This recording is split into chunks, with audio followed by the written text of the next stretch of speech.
शुभ संध्या साथियों, कैसे हैं आप सभी लोग। कड़ाके की ठंड में उम्मीद है आप सभी लोग बहुत अच्छे होंगे। आइए शुरू करते हैं आज फिर से एक नया वीडियो।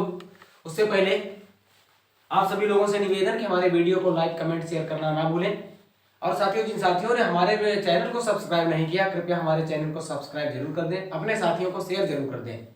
तो साथियों, हमारा टॉपिक चल रहा है आज कई दिनों से, 3 से 4 दिन हो गए हैं, मौलिक अधिकार। बहुत ही छोटे वीडियो बनाते हैं, परीक्षा दृष्टि के हिसाब से बनाते हैं, बहुत ज्यादा राम कथा की जरूरत नहीं है। और इस टॉपिक से जो मौलिक अधिकार का भाग है, भाग 3 संविधान का, साथियों ऐसा कोई एग्जाम नहीं है, ऐसी कोई परीक्षा नहीं जिसमें से कम एक प्रश्न इस भाग से ना आता हो। कंपलसरी है एक ना एक प्रश्न, चाहे वो शिक्षक भर्ती हो, चाहे पुलिस भर्ती हो, बीडीओ की हो, पीसीएस हो, लेखपाल भर्ती हो, किसी भी प्रकार की उत्तर प्रदेश की जो भी परीक्षा होती है, अन्य प्रदेशों की भी, इससे संबंधित प्रश्न एक जरूर पूछा जाता है। तो ध्यान देते हैं। इससे पहले 4 भाग हम बना चुके हैं। आज ये अगला और अंतिम भाग है हमारा मूल अधिकार का। आज हम समाप्त करेंगे मूल अधिकारों को। तो बाकी लगभग हमने एक तरीके से रटवा दिया है। उम्मीद है आप लोगों को जो वीडियो आप लोग अगर देखे होंगे तो वो आपको जरूर याद हो जाएगा। और इससे ज्यादा भी इसमें पढ़ने की आवश्यकता भी नहीं है मूल अधिकारों के संबंध में। परीक्षा दृष्टि से, परीक्षा के हिसाब से इतना काफी है। अगर आप तैयार कर लेंगे तो आपको 1-2 प्रश्न इससे आसानी से मिल जाएंगे और याद भी हो जाएगा। तो अंतिम भाग हमारे, मैंने बता दिया था, छोटा सा रिवीजन करते हैं कि भाग 3 है। भाग 3 है अनुच्छेद 12 से 35 में है। साथियों, मैंने 12 नहीं पढ़ाया, 13 नहीं पढ़ाया। 13 में कुछ विधियां दी गई हैं, इसी से संबंधित जो भी विधियां गलत तरीके से बनेंगी तो वो न्यू समझी जाएंगी, उनको वो ऑटोमेटिक डीएक्टिवेट हो जाएंगी। जो कानून बनाता है संसद, उसके संबंध में 12 में साथियों हमारा जो विवरण दिया हुआ है वो राज्य से संबंधित है। राज्य की परिभाषा दी गई है कि राज्य क्या है, उस राज्य की परिभाषा 12 में दी गई है। यहाँ पर एक प्रश्न हम आप लोगों के लिए छोड़ रहे हैं और उम्मीद है आप लोग उसको जवाब जरूर देंगे कमेंट के माध्यम से। भाग 12 राज्य की परिभाषा बताता है। भाग 12 राज्य की परिभाषा बताता है।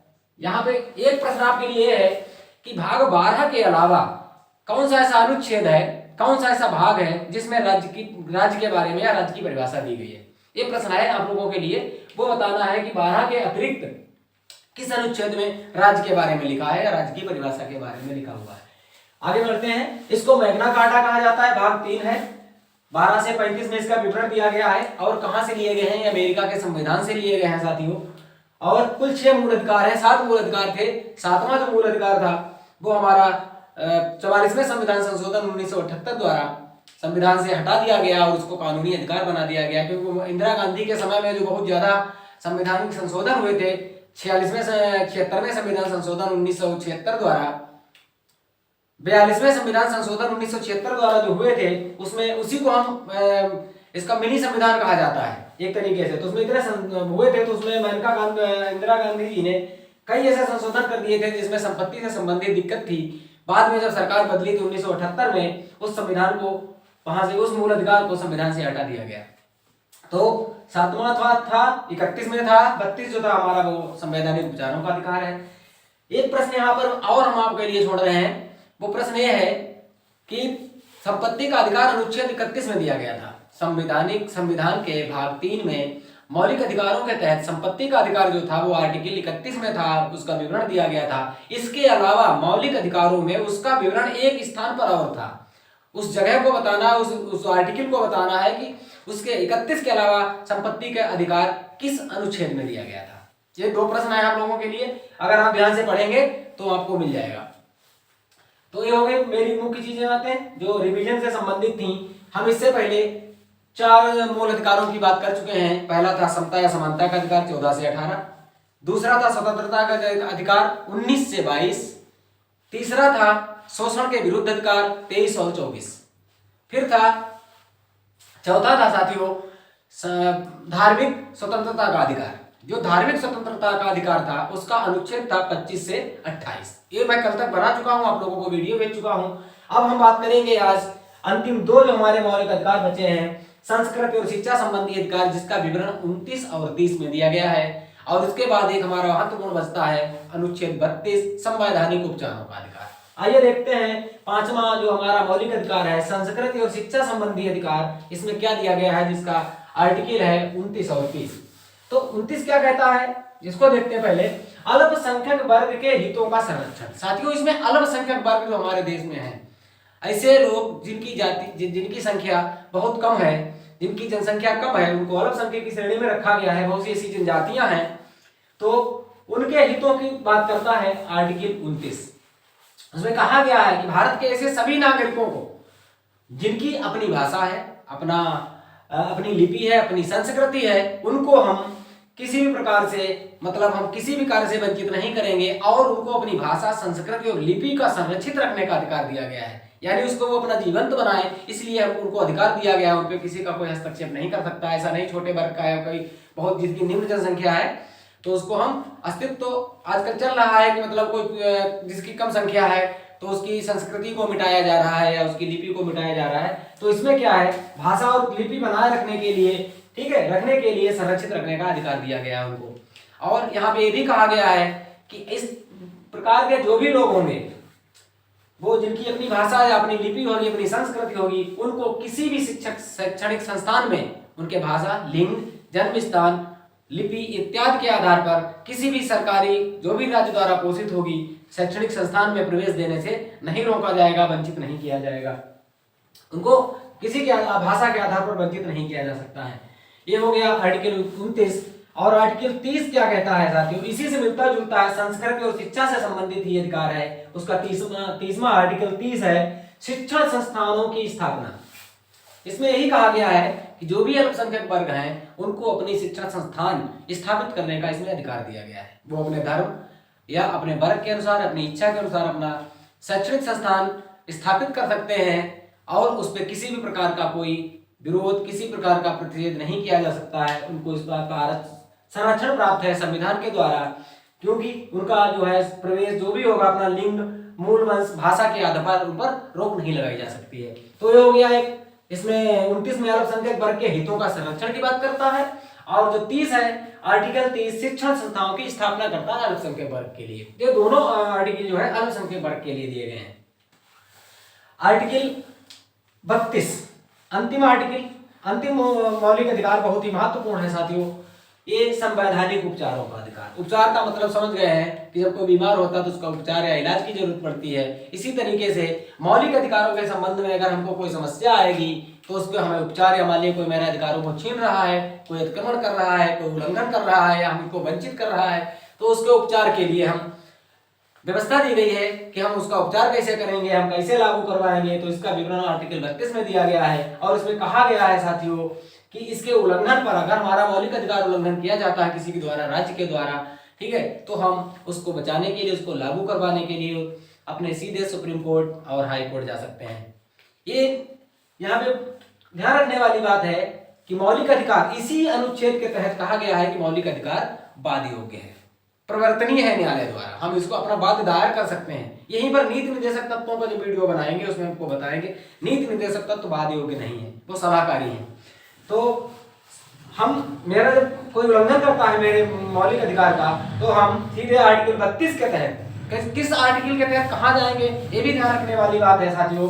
तो आर्टिकल 32 के तहत हम सुप्रीम कोर्ट जाएंगे अपने मौलिक अधिकारों को लागू करवाने के लिए, उनको जो जिसने भी उल्लंघन किया है राज्य ने। और आर्टिकल 226 ध्यान रखेंगे, आर्टिकल 32 सुप्रीम कोर्ट, आर्टिकल 226 के तहत हाई कोर्ट जाएंगे और वहां से हम अपने मौलिक अधिकारों को लागू करवाने के लिए रिट दायर करेंगे।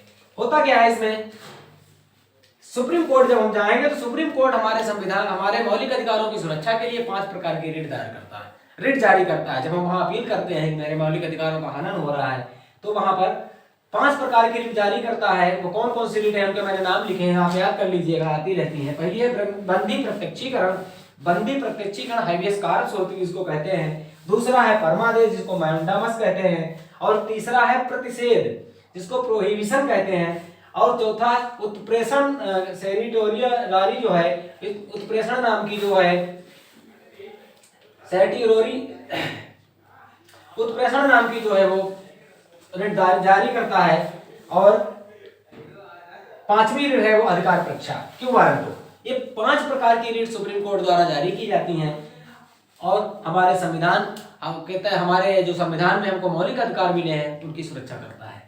और यहाँ पे 2-3 चीजें और देखने वाली हैं साथियों। तो ये तो हमारे हो गए मुख्य 5-6 जो मौलिक अधिकार थे वो हो गए हैं। मौलिक अधिकार न्यायालय द्वारा प्रवर्तनीय है, वाद योग्य, मैं आपको बता चुका हूं। और यहाँ पर समझने वाली बात है कि नागरिकों को कौन से मौलिक अधिकार मिले हैं और गैर नागरिकों को कौन कौन से, दोनों को कौन कौन से मिले हैं। तो यहाँ पे एक चीज याद कर लीजिए, जो नागरिक हैं हमारे देश के उनको 15, 16, 19, 29, 30, 15, 16, 19, 29, 30 जो अनुच्छेद है वो हमारे केवल नागरिकों को प्राप्त है। बाकी अन्य जो है नागरिकों के साथ में अनागरिकों यानी विदेशियों को भी प्राप्त है, जो यहाँ रहते हैं उनको भी प्राप्त है। लेकिन ये जो 5 अनुच्छेद है 15, 16, 19, 29, 30 ये केवल नागरिकों को प्राप्त है। यहाँ पर स्वतंत्रता का अधिकार के तहत आर्टिकल 2 पढ़े थे हमने, 19, 29, 30, 19, 20, 21। तो 20 और 21 एक ऐसा अनुच्छेद है साथियों, जब हमारे देश में आपातकाल लगा होता है तो हमारे सारे मौलिक अधिकार निलंबित हो जाते हैं। लेकिन हमारे जो 2 मौलिक अधिकार हैं 20 और 21, ये राष्ट्रीय आपातकाल के समय भी रद्द नहीं होते हैं, निलंबित नहीं होते हैं, बराबर हमको मिलते रहते हैं। आर्टिकल 20 और 21। तो ये चीजें हो गई हैं। आज हमारा लगभग मौलिक अधिकार का जो पार्ट था वो समाप्त हो गया है। इससे संबंधित जो भी प्रश्न बनते हैं मैंने पूरी कोशिश की है उन प्रश्नों को मैं आप इसमें कवर करूं, और आप लोग अगर ध्यान पूर्वक इसको पढ़ेंगे, हो सकता है इसकी थोड़ी चमक कम हो बोर्ड की, लेकिन जो मैंने बताया है इसके हिसाब से अगर आप सुनेंगे तो आपको लाभ अवश्य मिलेगा। तो यहाँ पर एक प्रश्न और है आप लोगों के लिए कि राष्ट्रीय आपातकाल के समय कौन कौन से ऐसे 2 या कौन कौन से ऐसे अनुच्छेद हैं, मौलिक अधिकार हैं जो निलंबित नहीं होते हैं, बाकी सभी निलंबित हो जाते हैं, उनका नाम बताना है आपको। और एक प्रश्न मैंने शुरू में पूछा था कि आर्टिकल 12 में जो राज्य की परिभाषा दी गई है इसके अलावा किस और अनुच्छेद में दी गई है। एक था कि मौलिक अधिकार के तहत संपत्ति का अधिकार था जिसका अनुच्छेद था 31। अब उसके अलावा जो संपत्ति का अधिकार था उसके 31 के अलावा और कहां पर उसका विवरण दिया गया है। तो आप लोगों के 3 प्रश्न बताने हैं कमेंट के माध्यम से, उम्मीद है आप लोगों को पसंद आएगा और बहुत ही काम की चीज है। यहाँ पर एक चीज और ध्यान रखने वाली बात है कि डॉक्टर बाबा साहब भीमराव अम्बेडकर ने किस भाग को या किस अनुच्छेद को, संविधान के किस भाग या अनुच्छेद को उसकी आत्मा, हृदय और आत्मा कहा था। तो साथियों जो आर्टिकल 32 है संवैधानिक उपचारों का अधिकार, इस अनुच्छेद को डॉक्टर अंबेडकर ने संविधान की आत्मा और हृदय कहा था। किसको कहा था? अनुच्छेद 32 को संविधान का हृदय और आत्मा कहा था। तो यहाँ पे ज्यादातर परीक्षाओं में पूछा जाता है कि संविधान का हृदय और आत्मा किस अनुच्छेद को कहा जाता है। 32 को किसने कहा? डॉक्टर बाबा साहब भीमराव अम्बेडकर ने। तो यहाँ पर ये 5 वीडियो छोटे छोटे हमने बनाए हैं, अगर आप लोग इनको देख लेंगे तो परीक्षा से संबंधित सारी समस्याएं दूर हो जाएंगी। एक दो प्रश्न आपको अनिवार्य रूप से किसी न किसी परीक्षा में मिलेंगे, और परीक्षा में प्रश्न तभी हम कैच कर पाएंगे जब हमारे अंदर समझ होगी। ठीक, रटना एक अलग चीज है, समझना अलग चीज है। तो मिलते हैं अगले वीडियो में जल्दी ही, और तब तक के लिए नमस्कार। उससे पहले आप लोगों से निवेदन है कि हमारे इस वीडियो को लाइक कमेंट शेयर करना ना भूलें। मिलते हैं अगले वीडियो नीति निर्देशक तत्वों के साथ। अगला हमारा जो चैप्टर होगा वो नीति निर्देशक तत्व होगा। तो तब तक के लिए नमस्कार, धन्यवाद।